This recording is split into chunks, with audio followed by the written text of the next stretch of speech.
Well, welcome to you all, wherever you are, to this special edition of Palestine Deep Dive.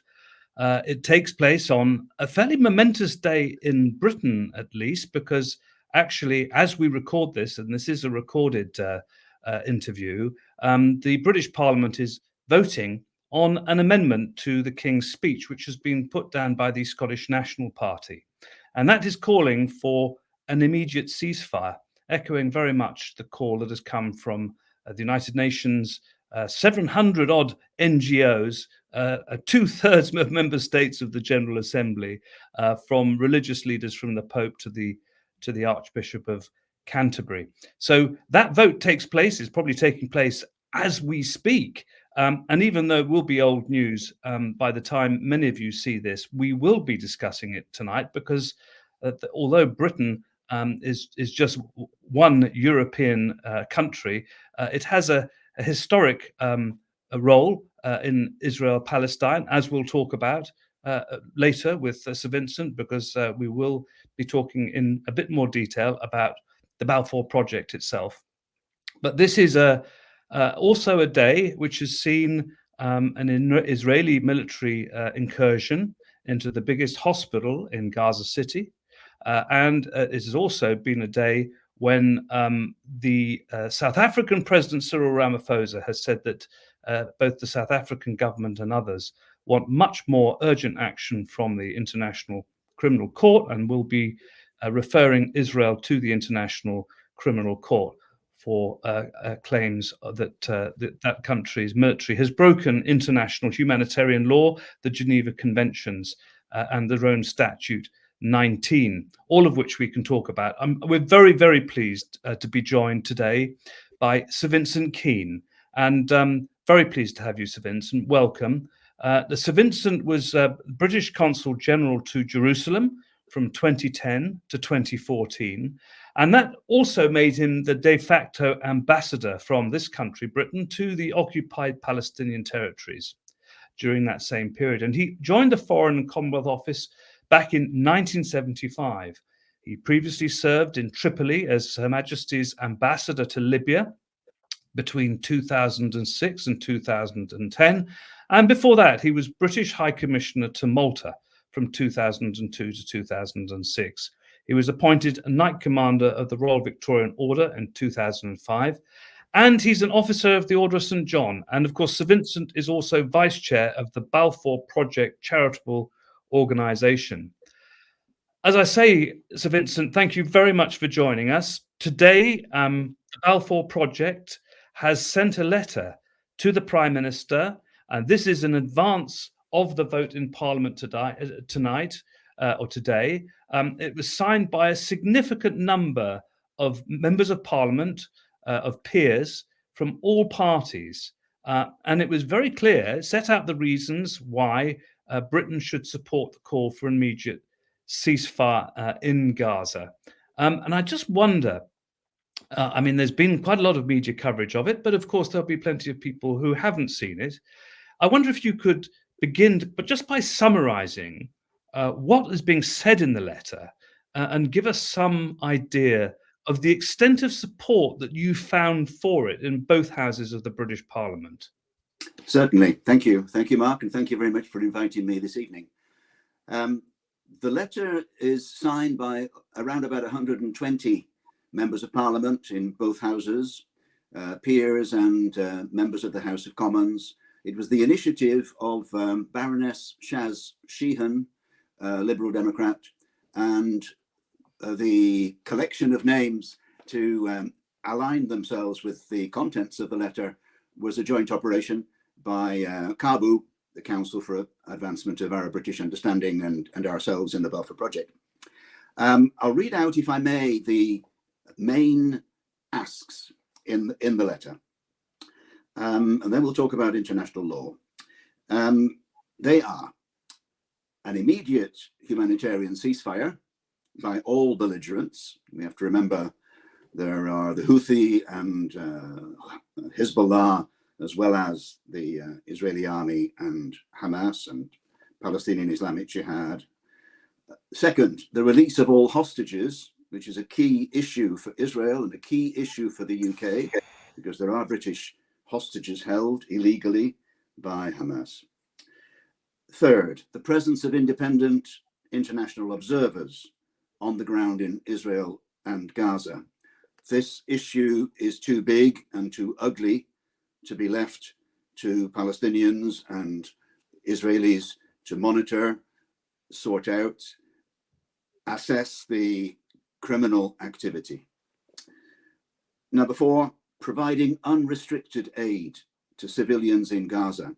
Fuel, clean water, food, medical help, and supplies. And we know that at the moment, there is a very small amount of fuel available for UN vehicles, but no fuel allowed by Israel for such things as desalination to produce clean water, or hospital generators to enable neonatal clinics and other aspects of the hospitals to operate.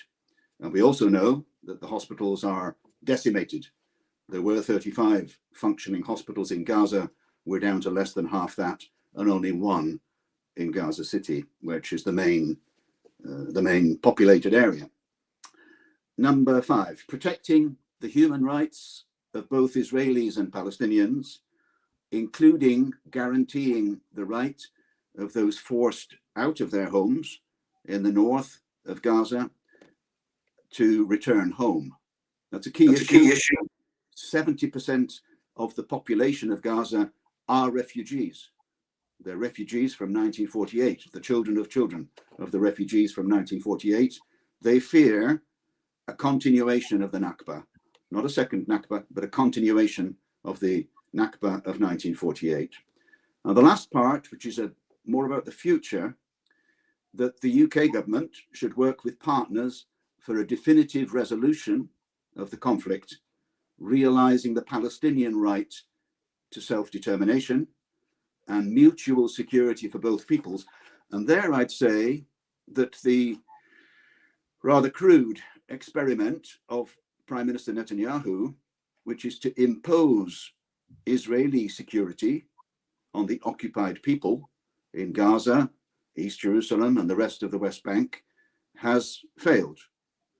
And I believe that he has actually misled the Israeli people into thinking that leaving it to the army and the police and the intelligence services to maintain Israeli national security with no regard for the rights of the Palestinians and their own security was a mistake. It's a mistake that's been going on for decades. But this tragic episode, the terrorism of Hamas and the retaliation of the Israeli army, proves that you cannot maintain safety simply by imposing your own security on another people. Mm-hmm. Thank you, Sir Vincent. I mean, looking at the letter and looking at the signatories, the spread from across all parties and none was very striking. People from the Liberal Democrat Party, from the Scottish National Party, from the Labour Party, from the Conservative Party, the Earl of Sandwich pops up. So a truly extraordinary cross-section of opinion in Parliament getting behind this letter. I mean, can you, I mean, because we don't really know yet, we'll know very shortly how this vote actually went. But even as seems most likely, the government gets its way, and so does the leader of the opposition. Tell me, do you think that this body of opinion, given its expertise and breadth, could actually move again? Because there may not be a ceasefire as far as the British and Americans and some European countries are concerned now, but there might be in a few days' time. So how influential do you think some of the people are that have signed? And perhaps you could mention some of them. Yep, the timing is important because of this vote in the Commons tonight. The letter issued at 9 a.m. today, Wednesday, to Mr. Sunak and to our new Foreign Secretary, David Cameron, and to the Minister for the Middle East, Lord Ahmed. what I would say about the signatories is that they are moved by the humanitarian crisis. They are moved by the fact that the Hamas terrorist attack of the 7th of October has unleashed a retaliation which we have never seen. There have been several Gaza conflicts, as we know, going back to Castled and before, to 2008, but nothing on this scale in terms of Israeli army intervention, and I would say indiscriminate intervention in terms of bombing. We've heard an IDF spokesman talking about damage rather than precision. We've heard their defense minister talking about a complete siege, withholding fuel, withholding water, withholding food, all the things that are in this letter as demands on a humanitarian basis. And there is a risk of communicable diseases, contagious diseases spreading because there is starvation in Gaza. Let's make no mistake about that. Coming back to who's signed, it's a fairly mixed bag. Not as many Conservative MPs as one would have wished. And I think that's partly because of the whipping process, which may mean that the vote goes the government's way tonight. On the Labour side, there is a protocol, procedure, which says if you are in the front bench in the shadow cabinet of the future potential government of the UK, or could become a minister of state, a minister, junior minister in those ranks, then you are not normally expected to sign. So we're looking at backbenchers more than at front benchers. We're looking at the people who don't have a specific task, but have an opinion and have a conscience. And I think it is people of conscience who have signed. Added to that, you mentioned His Holiness the Pope, His Grace the Archbishop, and the UN Secretary General, and all the others that you listed, President Macron, who share this opinion that what needs to happen is more than a pause. We need a stop. And the reason for that is essentially that in order to get the fuel in and get it to the places that need it, in the south, the middle, and the north of Gaza, it's a small area, but the roads have been damaged, if not destroyed, by bombing. Getting those fuel tankers in is important, essential, if we're going to stop that wave of disease, of cholera and other plagues, which could come our way very soon, because the population of Gaza has been weakened over the last month, over the last 5 weeks. And so, Vincent, and we'll get onto this because, of course, as you were just mentioning there, we possibly hundreds of thousands of people in central Gaza and northern Gaza, and with a pause, they're very unlikely to be receiving the aid that they need. And absolutely, I mean, the scenes we're seeing and hearing about in terms of lack of water, lack of food, lack of basic supplies, lack of fuel to actually get the water to be pumped out. All of these basic things are not there. But look, what I really wanted to ask you right now is about the Balfour project itself, because of course, Balfour is not exactly a popular name amongst many Palestinians for various good historical reasons, but there is a very sensible rationale behind your choice of Balfour, which I wonder if you could let us know about, and also just tell us something about what you're about as a project, and perhaps who's involved and how it is. I mean, you've had this enormous influence today in terms of getting this letter and bringing all these people together. But tell us something about the Balfour project, if you will. I certainly will. The name originated from a conversation between a few people in the UK, British people, wondering how Britain would mark the centenary of the Balfour Declaration. So 2017, 100 years on. And as you have said, as you've implied, there is no particular affection for Balfour in the activities of the Balfour Project. But what we wanted to do, and we are doing, is illustrate a rather and shed light on a rather dark corner of British imperial history. A promise in 1917 to several people, a promise to the Sharif of Mecca that Palestine would be part of the Arab nation that would arise after the fall of the Ottoman Empire, a promise to the Zionists in the UK that a homeland for the Jews in Palestine would occur, would come to be, and it did, and it's become a state, which Britain recognized in 1950. And there's one thing to say about our mandate period. We acquired the mandate from the League of Nations in around about 1923, having been the military power in Palestine since 1917, to lead Palestine to independence. That was the mission. But we added in the Balfour Declaration. Those two are not compatible and proved to be incompatible. So yet again, we were frankly being rather deceitful. One of my colleagues, a trustee called Peter Shambrook, has written a book called A Policy of Deceit, which is the cover-up of the promises that we made to the Arabs, which we then left behind and made promises to the Jewish community in the UK, which frankly were deceitful. And that is our legacy. Now, coming to now, we're not just focused on the past.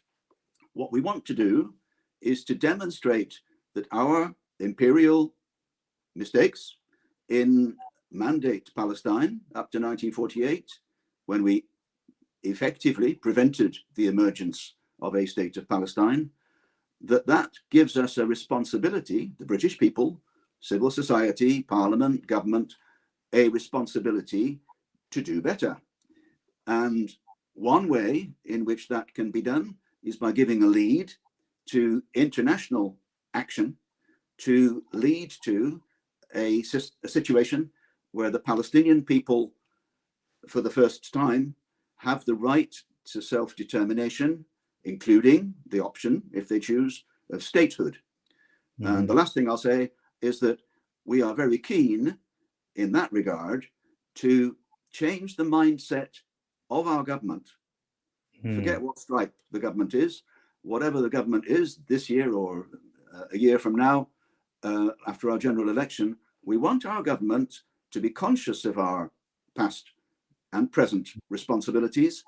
And by changing the mindset, I mean recognizing, as the United Kingdom, the state of Palestine on the pre-June 1967 borders, which means Gaza as an integral part of Palestine, not separated from the West Bank by the barrier that is currently there, i.e. the ban by Israel on communication between the West Bank and Gaza. We can't change the geography, but we can change the way in which, or we can work to change the way in which Palestine is represented on the world stage.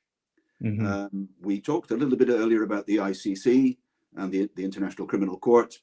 It is important that Palestine is accredited as a state in order to have the ICC look into these alleged war crimes by Hamas, by Palestinian Islamic Jihad, by others.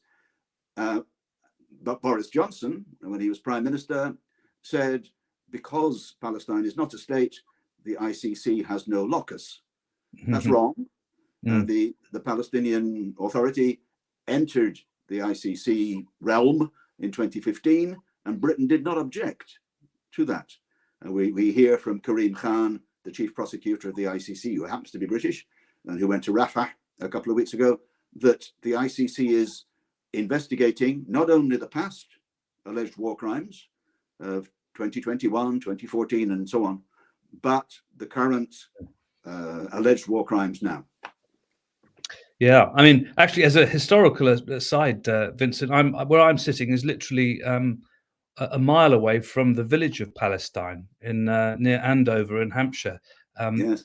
Thus reinforcing those British antecedents, because this was a piece of land that essentially at the end of the First World War, when British troops were coming back from Transjordan, was given to them by Prime Minister Lloyd George as part of his Homes Fit for Heroes promise.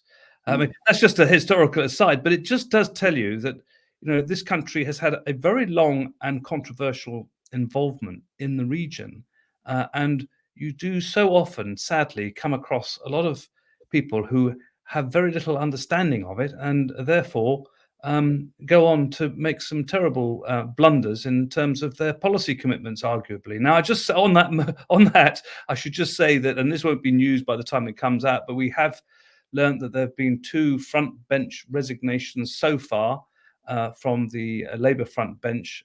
Yasmin Qureshi, the shadow Women and Equalities Minister and MP for Bolton South, and Afzal Khan, the shadow Minister for Exports.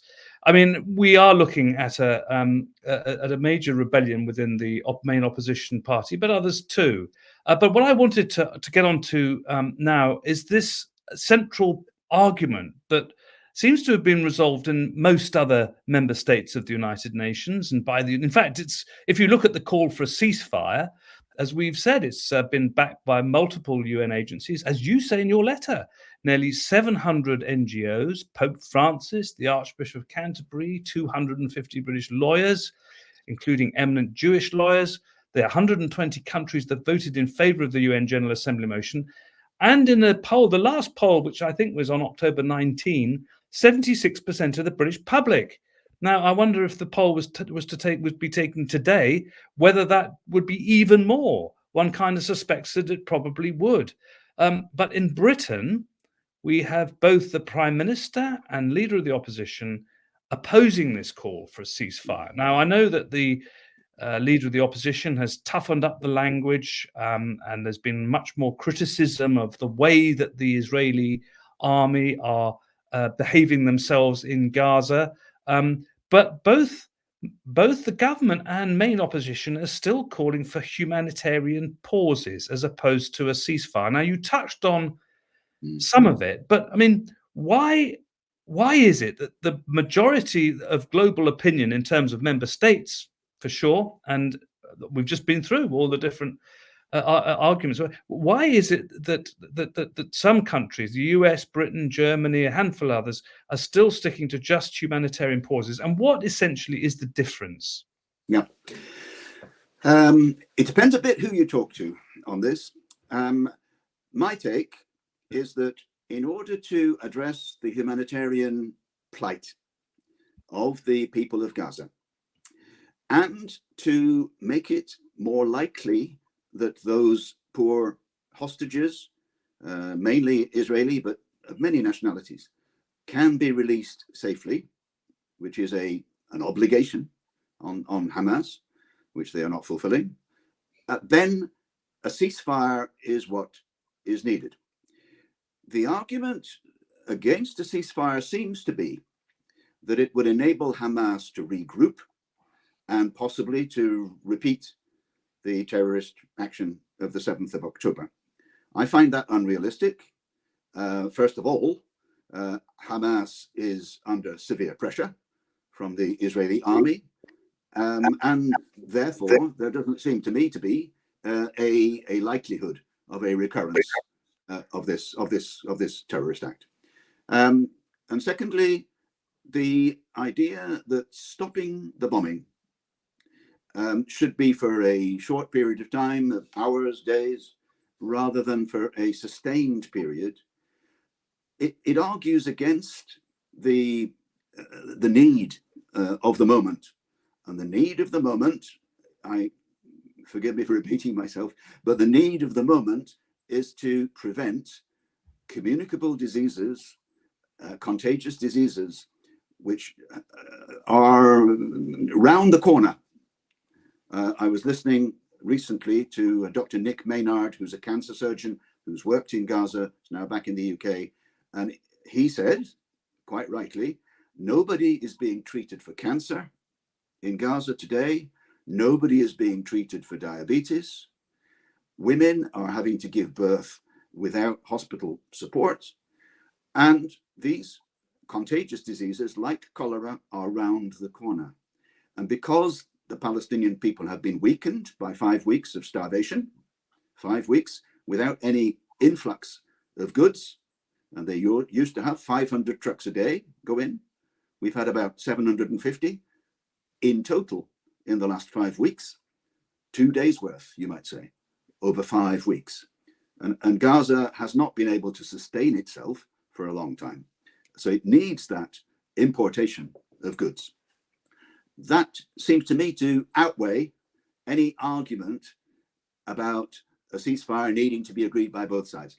I also think that Hamas, I don't know this because I don't talk to Hamas, but I sense that Hamas would accept a ceasefire, and I trust, I don't know this, but would abide by it for as long as Israel did. We can't know until it happens. But this humanitarian pause idea, frankly, I would not call these 4-hour stoppages in bombing in prescribed areas as a humanitarian pause. I think that's a misnomer. What Biden and Sunak and perhaps Starmer are talking about is something longer and better than that. But there, in my head, can be nothing better than a sustained ceasefire, which would lead, I hope, to a negotiated outcome to this war, which is what is needed. Well, I think that sets it out pretty clearly, and I think perhaps if we could turn now to international law, because after the Hamas attacks on 7th of October, the response was very clear from Prime Minister Netanyahu and also from the Israeli military that they were going to effectively what was going to happen was going to be a reshaping of the Middle East in many respects. And also, it was made quite clear to anybody who was prepared to listen that the IDF were going to be given a free hand, really to take all necessary action as they decide in Gaza. And as that was happening, because so many people were so appalled at what they were seeing coming out from the kibbutzes and from communities in southern Israel, there were various political leaders, especially in this country in America, who effectively said, "Well, yes, the Israelis can go ahead and do what they need to do." And in fact, of course, you recall the leader of the Labour Party, Sir Keir Starmer, got into immediate trouble when he said that it was perfectly okay for the Israelis to cut off water and energy and food. And he, of course, he backtracked on that later, but that was when the damage had been done. So we've subsequently, of course, heard Western leaders saying that Israel must act in accordance with international law and with the Geneva Conventions. They've certainly tightened up the language in the past 2 or 3 days in both the US and Britain, saying, well, the prosecution of this war must be carried out with far more regard to civilians.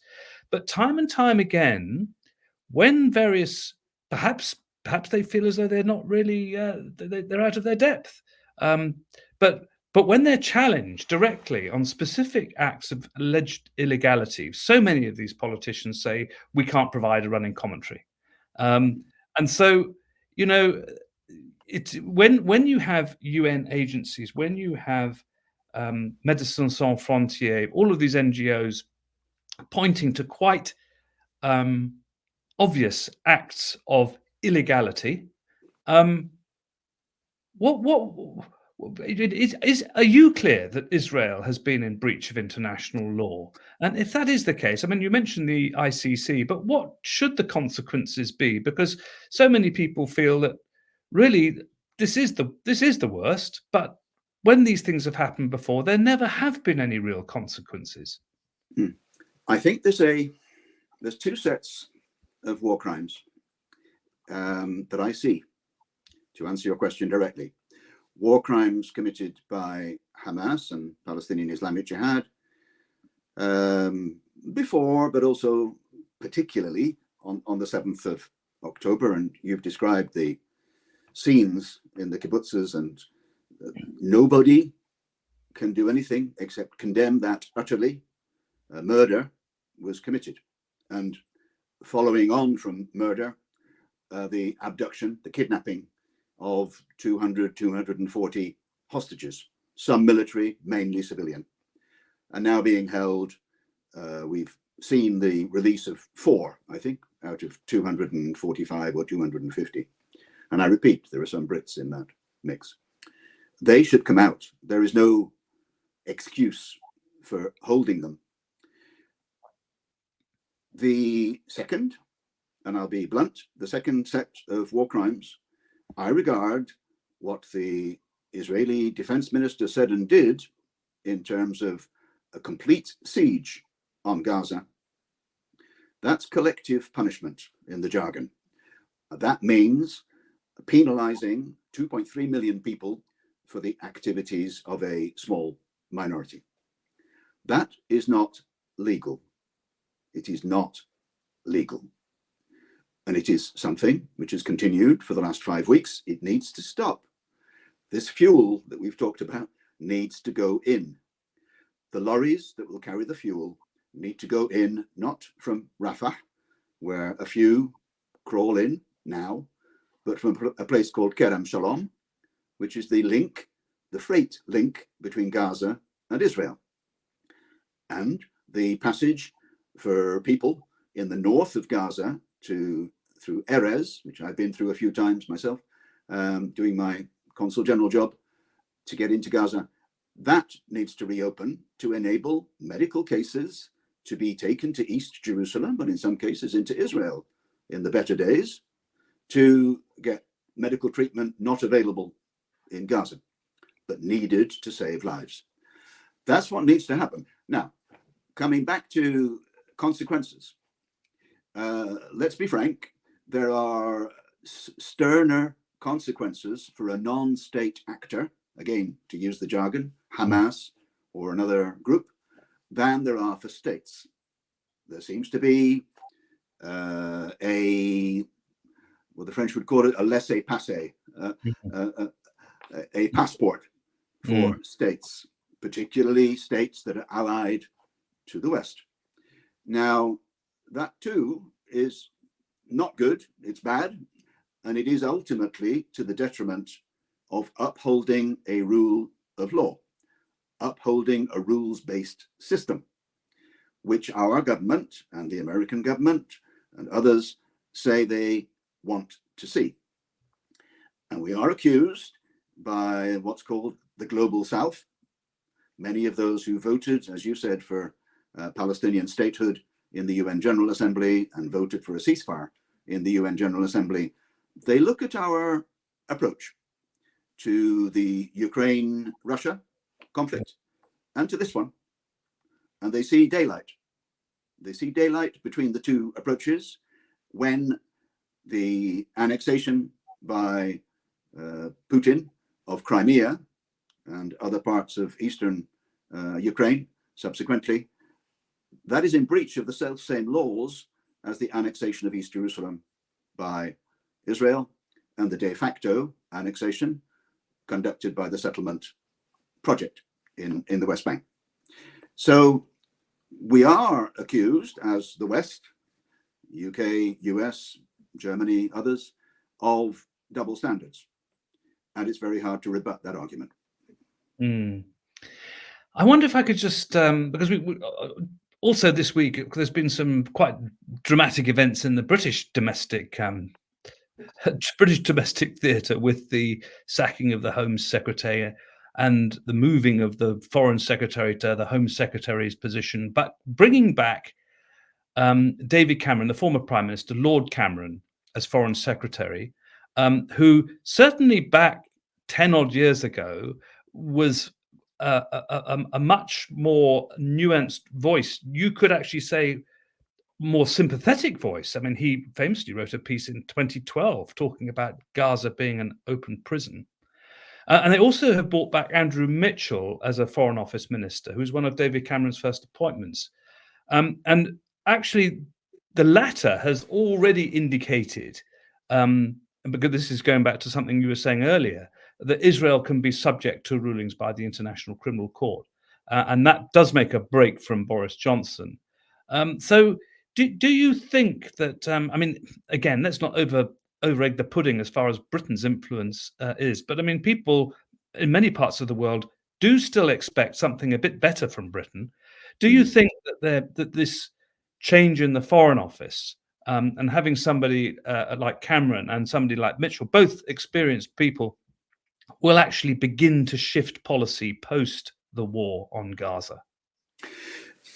I think it's progress. It's hard to measure. It's brand new this week, but I think it's progress.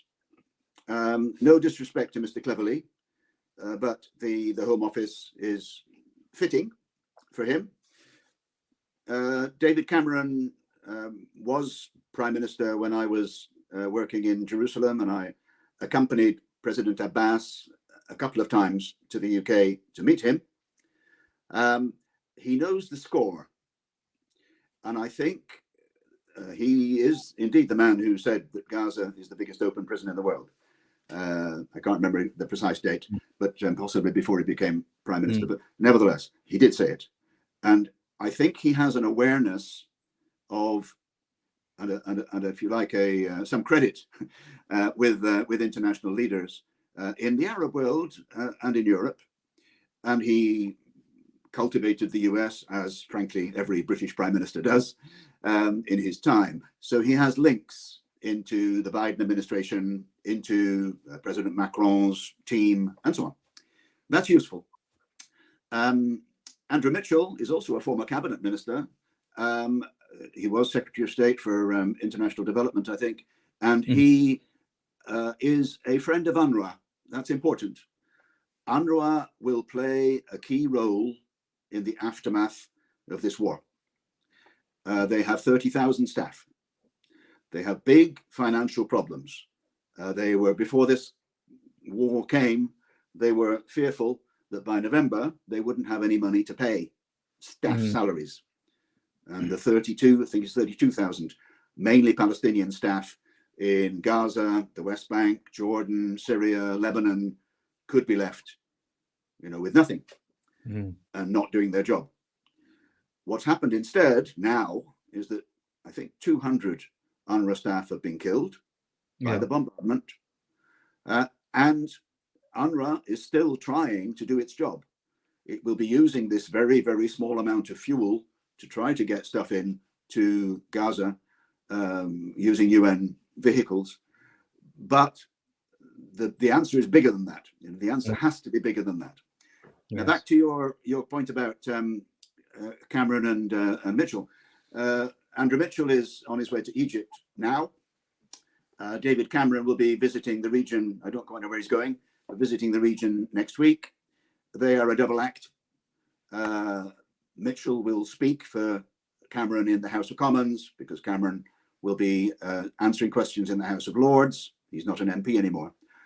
They're a good double act. I think it's important.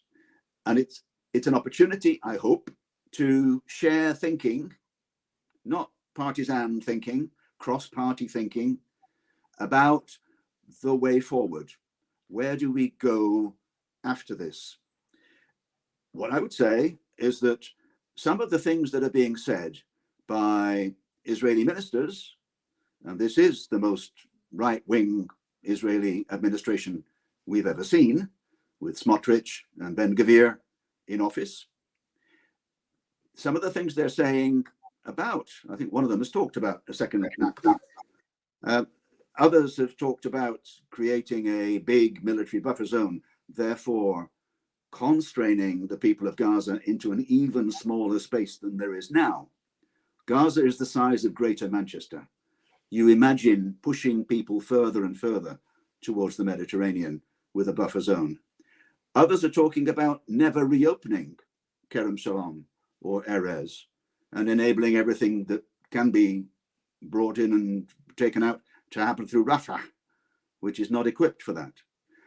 These things need to be challenged. They need to be challenged, maybe privately, but they need to be challenged.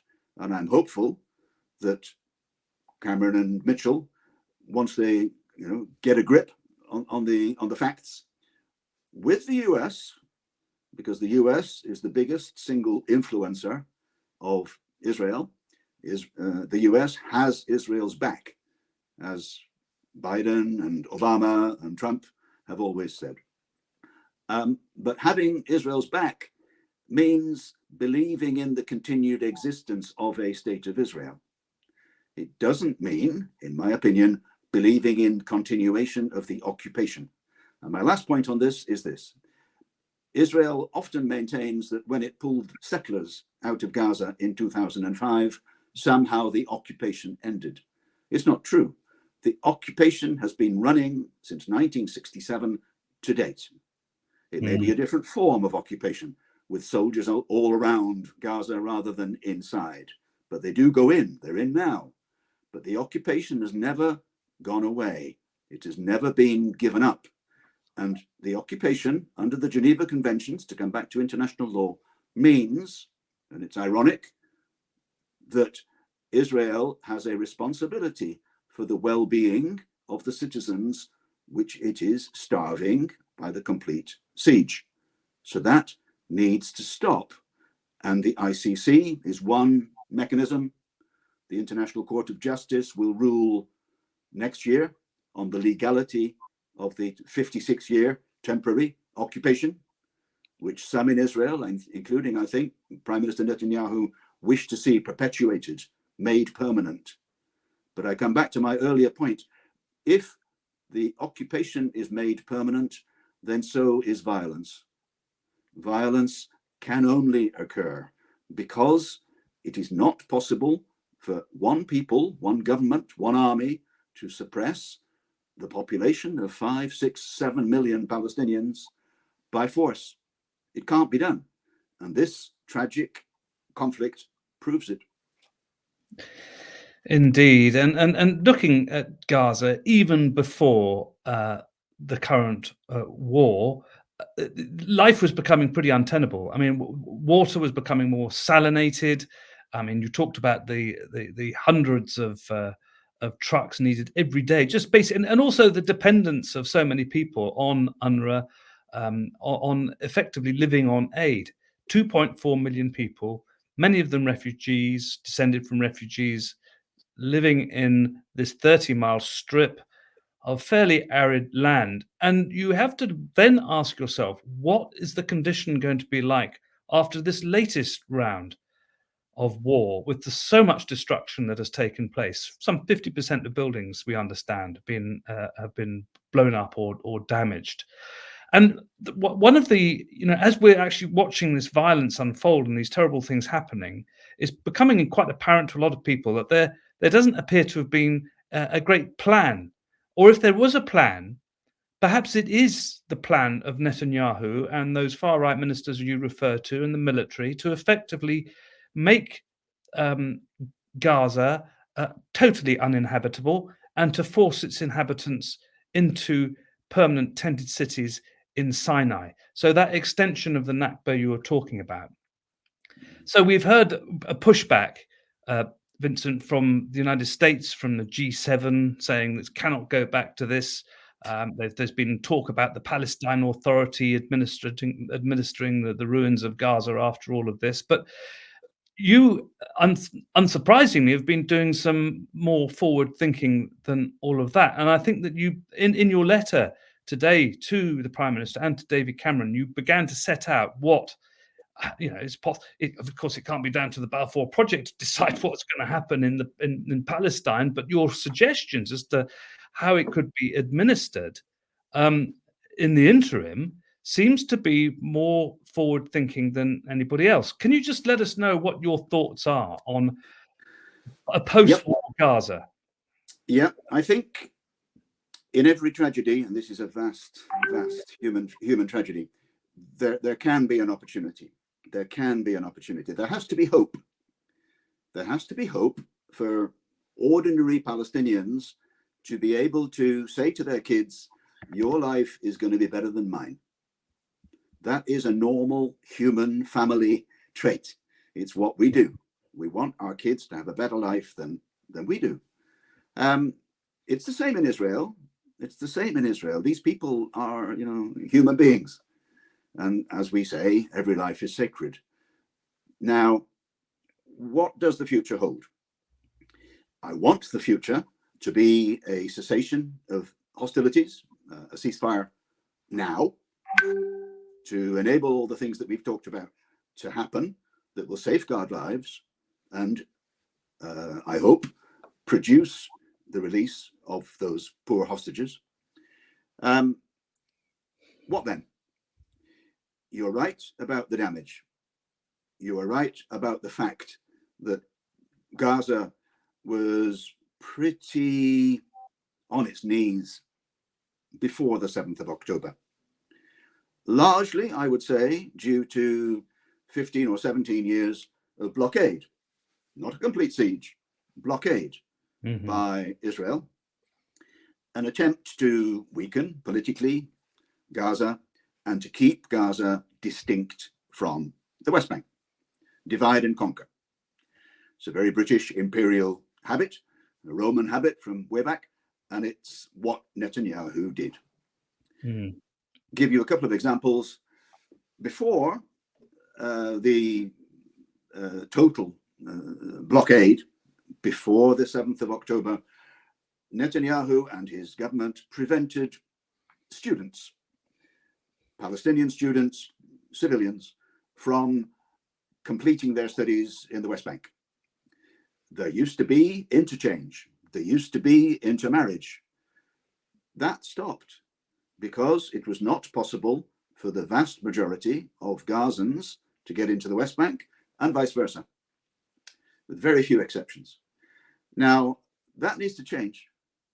There needs to be linkage, not necessarily a road, not necessarily an air bridge, but a linkage between Gaza and the West Bank, because Gaza is an integral part of the Palestinian entity, the Palestinian state, in my opinion. Going back to your point about the possibility of inhabiting Gaza before the 7th of October, I remember in my time, Hillary Clinton, when she was Secretary of State, saying that the situation in Gaza was unsustainable. She said it in 2012. She said it 11 years ago. It has been sustained, but it was on its knees. Likewise, there was a UN report called Gaza 2020, which said by 2020, Gaza will be uninhabitable in a civilized fashion, if you like, in a normal fashion, because of the salination of the water, because of the lack of trade, which meant unemployment at about 45–50%. That, we can't go back to that. And I'm slightly heartened by people like Tony Blinken, who I think is doing a job, shuttle diplomacy in the Arab world with Israel, with the PLO in Ramallah, to try to say to Israel privately, more than publicly, but he said some things in public as well, we can't go back to the status quo ante. We cannot go back to the way it was, because the way it was, and Guterres was accurate about this, the way it was produced was the context for the terrorist act of the 7th of October. And if we don't learn the lesson of the 7th of October and the retaliation, the overkill by Israel subsequently, it will be repeated. Yes. Nobody should want that. Nobody should want that. Indeed. And thank you very, very much, Vincent. Before we go, we can report, and this will be old news, but here we are, breaking news. British members of Parliament have rejected a ceasefire, 425 against 293. 232 MPs didn't vote. Now, the Palestinian journalist Hamza Ali Shah has said 125 MPs out of 650 voted for a ceasefire in Gaza. A Palestinian child is murdered every 10 minutes. Nearly 1.5 million Palestinians have been displaced. A genocide enabled and supported by the bulk of our political class. Shame on them. Well, I just thought we'd put that in there because that's how a lot of people will feel. But I think from what we've discussed tonight, there must always be hope. And I think the work that Sir Vincent and the Balfour Project has done, particularly today, in mobilizing that support, disappointing though that result may be, will not set things in stone. And as we must believe, there must always be light at the end of the tunnel. So thank you very, very much indeed, Vincent, for joining us this evening. Good luck with all of your work going ahead, and let's speak again soon, and hopefully in happier times. Thank you very much indeed. And can I thank Palestine Deep Dive for giving me this opportunity? And a very last word, I regret that vote. It's predictable because the government would have whipped its own majority to follow its course. But I'm clear that the public demonstrations of concern by the writers of that letter, by the peace marchers, not the hate marchers, the peace marchers of Armistice Day and previous Saturday and next Saturday, are having an impact. And I hope that the outcome, just to finish, I hope that the outcome will be reconstruction of Gaza on a different basis with Palestinian agency. It's a point I should have made earlier. Palestinian agency. It isn't for us outsiders, particularly us, the ex-imperial power, to say to the Palestinians who should run their country. It's not our job. It is for Palestinians to determine who they hold accountable, who they choose to lead them. They need elections, they need lots of things, and they're aware of that. But it isn't for us on the outside to pontificate. In the meantime, immediately after this crisis, after this conflict, there is a need for a force to enter, led, I would say, by UNRWA, but a force, an international force. When I use the word force, I mean not so much peacekeeping, but peacemaking force to ensure that the reconstruction of Gaza takes place and that the fear of Palestinians that this is an ongoing Nakba is not realized. Thank you very much indeed, Sir Vincent. And thank you also to all of you who are watching, will be watching. And thank you to our team at Palestine Deep Dive, to Omar in particular, to Alex, and to our good friend Ahmed. And speak with you all soon. And thank you again, Sir Vincent. Thank you.